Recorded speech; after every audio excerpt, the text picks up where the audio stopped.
The Jihadi movement today, with Al-Qaeda, with Islamic State, really starts in Afghanistan around the end of 1979 when Russia, the Soviet Union, invades. And the message to volunteers, it's very clear. It's raising money is not enough. We need people to come fight. And you had some Arab activists who had been very supportive of this theory that Muslims around the world needed to get involved, needed to fight back, take back land that was being taken from them. And so some of them were there at the beginning. They showed up almost immediately to say that it doesn't matter if they're a different ethnic group, if we're Arab and they're Afghan, they're fellow Muslims, no one is helping them. We have to stop these communists from destroying their lands.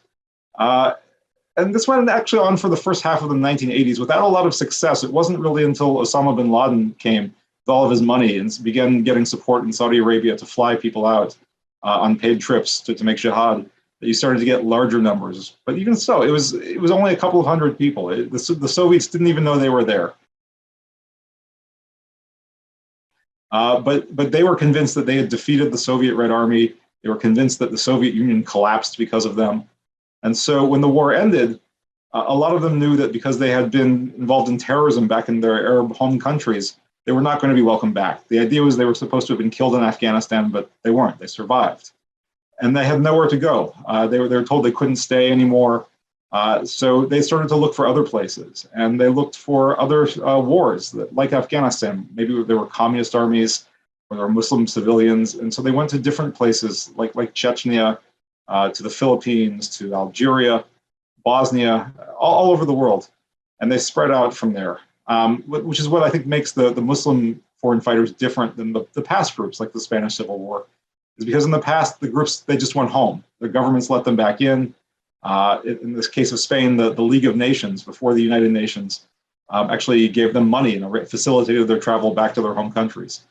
So you had this sort of semi-professional group starting up because they had nowhere else to go. And so eventually 9/11 happens, they fight in Afghanistan for a while, but it becomes clear that Iraq is going to be the next big battleground. And many of them, knowing that the United States was going to Iraq, actually left Afghanistan to go to Iraq so they could fight the American army. And they did well for a while because they made the same sort of defensive argument. They said, in this case, that they were Sunni, that Iraq Muslims, that Iraq was being taken over by Shia Muslims, who were the majority in Iraq, but had Saddam Hussein, the previous dictator, had been Sunni. So now they said, we're here to defend Sunnis.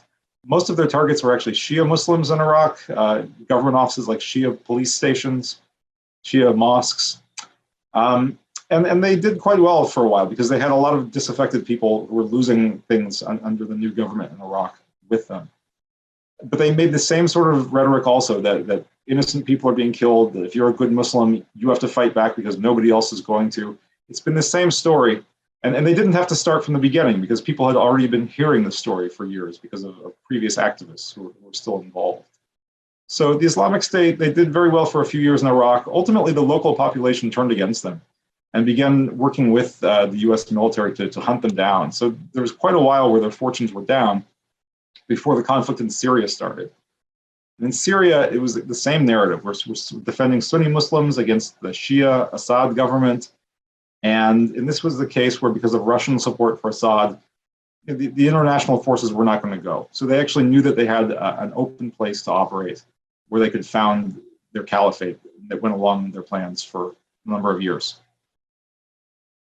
Please remember to subscribe to us and switch on the notifications for this channel. For our other social media links, more content, and to support our work, please visit citti.net. Dhanyavad. Namaskar.